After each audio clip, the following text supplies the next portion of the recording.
Praise the Lord. आप सबको जय मसीह की। मैं परमेश्वर का धन्यवाद देता हूँ आज की सुबह दिखाने के लिए। एक और दिन परमेश्वर ने हमारे जीवन में जोड़ दिया। हम परमेश्वर को कोटि कोटि धन्यवाद दें। एक नया संदेश लेकर मैं आपका दोस्त पास्टर राज मसीह से आपके सम्मुख उपस्थित हूँ।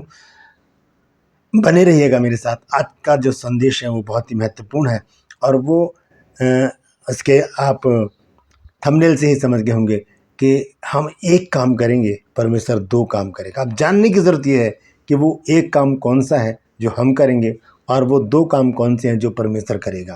Praise the lord. तो बने रहिएगा मेरे साथ और इस वीडियो को पूरा देखिए ताकि बात आपकी समझ में आ जाए। मैं आज बैठकर इस वचन को शेयर कर रहा हूँ तो उसके लिए मैं क्षमा चाहता हूँ। और दूसरी बात यह है कि मेरा एक और चैनल है जिसका नाम है ट्रू पल्स। उसमें आज का सवाल है कि परमेश्वर के भवन को दोबारा से बनाने की आज्ञा किस राजा ने दी थी। एक सवाल है, इसका जवाब डिस्क्रिप्शन में जाइए, लिंक को क्लिक कीजिए और आपको पता चलेगा कि वो राजा कौन है। Praise the Lord. और मेरे साथ मेरी मुहिम में शामिल हो जाइए।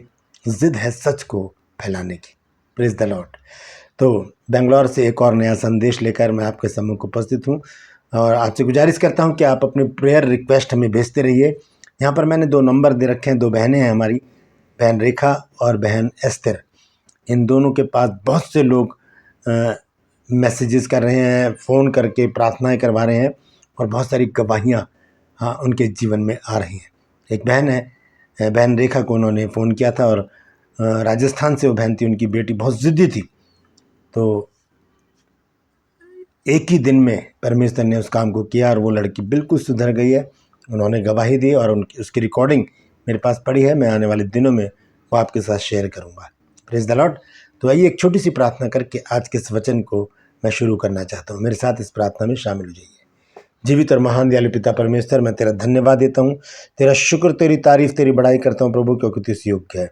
धन्यवाद देता हूँ प्रभु आज की सुबह दिखाने के लिए। रोजी आज के वचन को शेयर करने मेरी मदद सहायता कर। मेरे होठों को, मेरे दिलो दिमाग को छूकर ब्लेस कर। मेरी आत्मा और मेरा शरीर तेरे ही कब्जे में रहे, ताकि बोलने वाला मनुष्य नहीं बल्कि तेरा आत्मा हो। जितने भी लोग इस वचन को देख रहे हैं, सुन रहे हैं, उन सब पर मैं तेरी आशीष बोलता हूँ।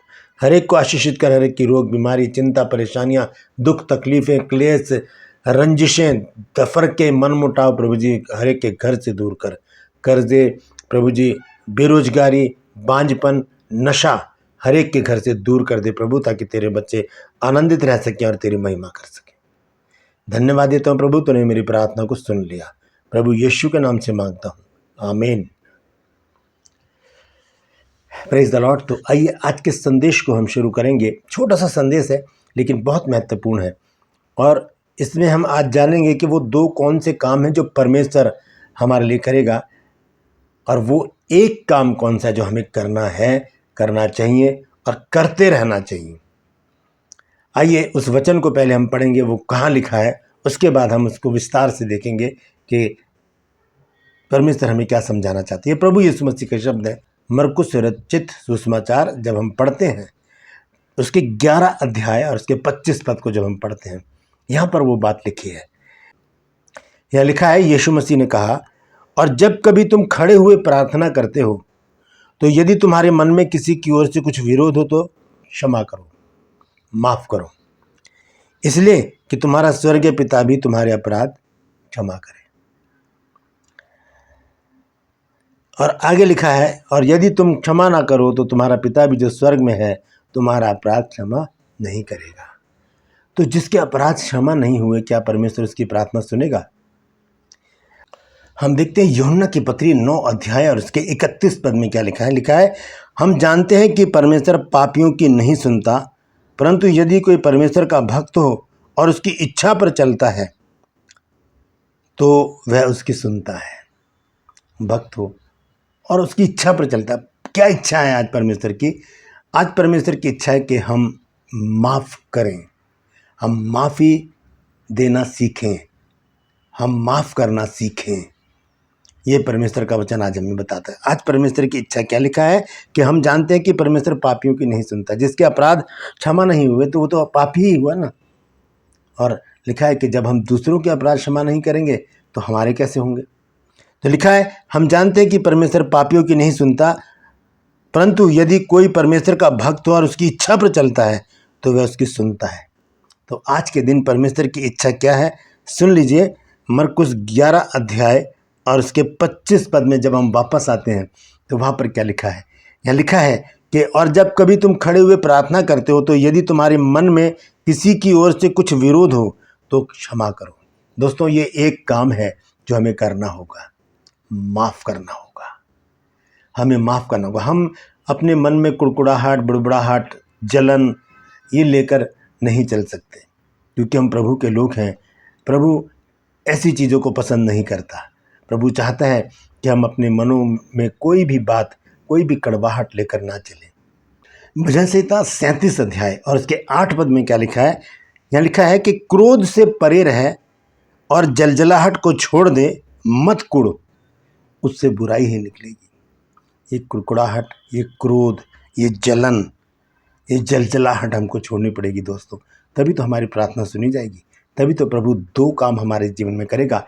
एक काम जब हम करेंगे, हम जब माफ़ करेंगे लोगों को, जब हम लोगों को माफ़ करेंगे, हम उनकी गलतियों को क्षमा कर देंगे, तब परमेश्वर भी पहला काम करेगा, वो हमें माफ़ कर देगा। और दूसरा काम वो करेगा कि हमारी हर प्रार्थना का जवाब देगा, हर प्रार्थना का। हमारे मन में फिर कोई शंका नहीं होगी, हमारे मन में फिर कोई शिकायत नहीं होगी कि परमेश्वर हमारी तो सुनता ही नहीं है। हम माफ़ करना सीखें। यदि कोई किसी से कोई गलती हो गई, हमारे प्रति कोई हमारे प्रति द्वेष रखता है, तो हम माफ़ करना सीखें। एक पोलाइट जीवन, एक सीधा साधा जीवन। परमेश्वर क्या चाहता है? परमेश्वर चाहता है बाइबल के अनुसार हमारा जीवन हो। और बाइबल क्या कहती है कि यदि कोई तेरे एक गाल पर थप्पड़ मारे तो दूसरा भी उसके ओर फेर दे। Praise the Lord. हम माफ़ करना सीखें। पतरस ने एक बार प्रभु यीशु मसीह से कहा कि यदि मेरा भाई अपराध करता रहे तो मैं उसे कितनी बार माफ़ करूं? तो प्रभु यीशु मसीह ने कहा कि मैं तुझसे ये नहीं कहता कि तू उसके 7 बार माफ़ कर, बल्कि 7 बार के 70 बार गुना माफ़ कर। ये बहुत बड़ी गिनती बनती है दोस्तों। 7 बार के 70 बार गुना, 490 नहीं बनती, इससे भी ज़्यादा है। ये कैलकुलेट कीजिएगा आप इसको। 7 बार के 70 बार गुना, तो इसको जब गुना करेंगे तो कितनी गिनती बैठेगी। तो इसका मतलब है हम माफ़ करते रहें, करते रहें, करते रहें। फिर एक दिन आदत पड़ जाएगी, हम कह देंगे जा मैंने भी तुझे माफ़ किया। Praise the Lord. देखिए, जब हम किसी को माफ़ करते हैं तब परमेश्वर हमें माफ़ करता है, और उसके बाद जो भी प्रार्थना हम करते हैं परमेश्वर उस प्रार्थना का जवाब हाँ और आमीन में देता है। Praise the lord. तो मरकुस की पत्री में लिखा है, मरकुस 11 अध्याय और उसके 25 पद में यहाँ पर परमेश्वर का वचन बताता है कि जब कभी तुम खड़े हुए प्रार्थना करते हो तो यदि तुम्हारे मन में किसी की ओर से कुछ विरोध हो, किसी की ओर से, कोई भी हो सकता है, अपना पराया कोई भी हो। लोग कहते हैं ना कि हमें तो अपनों ने लूटा, गैरों में कहाँ दम था, मेरी कश्ती वहाँ डूबी जहाँ पानी बहुत कम था। ये सब बेकार की बातें हैं। परमेश्वर का वचन ये भावना लेकर जीने के लिए हमें नहीं कहता। परमेश्वर का वचन हमें ये कुड़कुड़ाहट लेकर चलने के लिए आज्ञा नहीं देता, नहीं देता। यीशु मसीह ने किससे बैर किया? किसी से भी नहीं। यीशु मसीह ने सबके लिए काम किया। यीशु मसीह सबके उद्धार के लिए आया, सब जातियों के उद्धार के लिए। तो हमें भी प्रभु यीशु मसीह के पद चिन्हों पर चलना है। हमें भी माफ़ करना सीखना है। हमें माफ़ करना सीखना है। कैसे? जब यीशु मसीह को यहूदियों ने क्रूस पर चढ़ा दिया तो वहाँ पर से प्रभु यीशु मसीह ने क्या प्रार्थना की थी? आपको पता है? आप जानते हैं सब। वहाँ पर यीशु मसीह ने क्या किया? अपने हाथों को ऐसे फैलाकर, वो क्रूस पर लटके हुए थे, और क्या कहा कि हे पिता इन्हें क्षमा कर, क्योंकि ये जानते नहीं कि क्या करते हैं। माफ़ी मांगी, परमेश्वर से माफ़ करने की एक प्रार्थना की प्रभु यीशु मसीह ने। हम भी माफ़ करें और परमेश्वर से प्रार्थना करें कि प्रभु माफ़ कर दें। जब मैं बाइबल क्लासेस लगाता हूँ तो मैं तीन बातें स्टूडेंट को सिखाता हूँ। 3 बातें कौन सी हैं? सॉरी, कोई बात नहीं, गॉड ब्लेस यू। ये 3 बातें जब हमारे जीवन में बन जाती हैं, सॉरी, कोई बात नहीं, छोड़ो, हो गया, गलती हो गई, कोई बात नहीं, आगे से मत करना। और तीसरा, गॉड ब्लेस यू, प्रभु आपको आशीष दे। बस ये 3 चीज़ें जब हम सीख जाएंगे तो हमारे जीवन में खुशहाली रहेगी, हम आनंदित रहेंगे और हम प्रभु के एक सच्चे भक्त, सच्चे सेवक, सच्चे दास दासी, सच्चे मसीही कहलाएंगे। Praise the lord. तो ध्यान रखिएगा इस बात का कि हमें जब प्रार्थना करनी है, प्रार्थना करने से पहले हम माफ़ करें। यीशु मसीह ने भी कहा मत्ती 5 अध्याय में 21, 22, 23 आयत में कि यदि तू अपनी भेंट वेदी पर लाए और वहाँ पर तेरे मन में तुझे ध्यान आए कि मेरे भाई के प्रति मेरे मन में कुछ विरोध है, तो पहले जाकर उससे माफ़ी मांग ले। Praise the Lord. माफ़ी मांगे, माफ़ कर दें, यही तो मसीही जीवन है, इसके अलग कुछ भी नहीं है। लड़ाई झगड़े तो सभी करते हैं, प्रेम करके दिखाएं, वही एक रास्ता है जो हमें प्रभु यीशु मसीह ने दिखाया है। Praise the Lord. परमेश्वर इन वचनों के द्वारा हम सबको आशीष दे। यदि आज कुछ नया आपने सीखा है तो ज़रूर कमेंट सेक्शन में लिखिएगा और इस वीडियो को शेयर कीजिए ताकि और भी लोग इन बातों को जान सकें। मेरी वीडियोस को लाइक कीजिए और शेयर कीजिए, और मेरे इस चैनल को यदि अभी तक आपने सब्सक्राइब नहीं किया तो अभी सब्सक्राइब कर लीजिए, बेल आइकन को दबाइए ताकि नोटिफिकेशन आपके पास पहुँचे और नया वीडियो आपको तुरंत मिल जाए। Praise the Lord.